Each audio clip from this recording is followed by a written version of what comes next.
balance at the seat of the mountain, Tula, Hidalgo.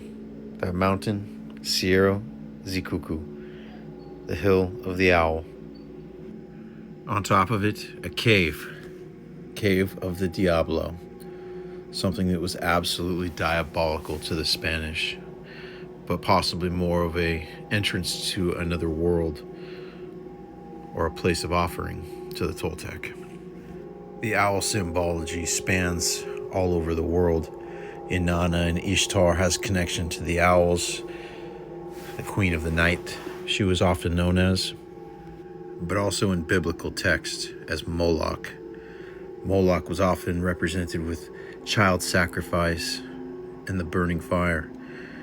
We see on many of these pieces found on Xicuco Hill a ram-headed deity or bull-horned beings like Thoth and other Egyptians, as well as beings we don't know, ones that look like Baphomet or the described Baphomet.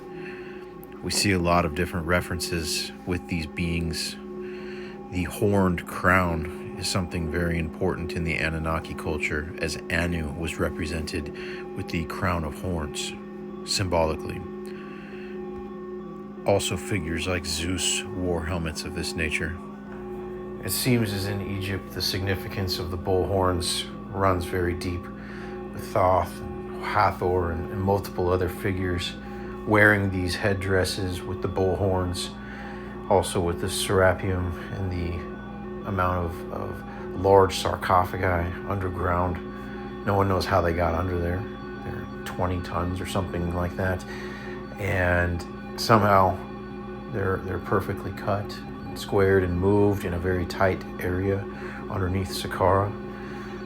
And I feel that there's definitely more to the understanding of the cow and how that comes into play.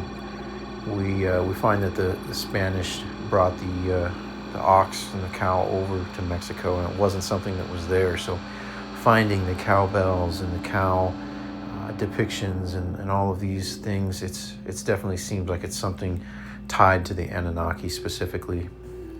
Seeing the descriptions of Enlil, his symbology, he's tied very closely to this, it seems. It's also interesting to know that some of the other gods couldn't look at him directly.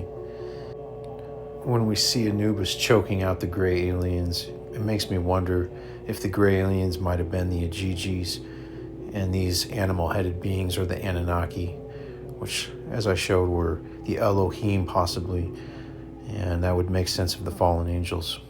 Till next time.